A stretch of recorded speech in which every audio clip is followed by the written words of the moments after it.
ወጥቼ ወርጄ ብዙ አስቤያለሁ አውጠንጥኛለሁ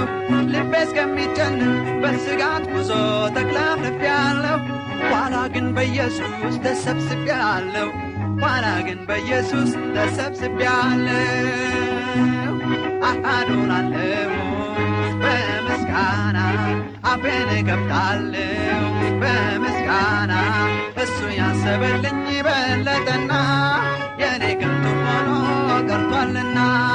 እሱ ያሰበልኝ በለጠና የኔ ከንቱ ሆኖ ቀርቷልና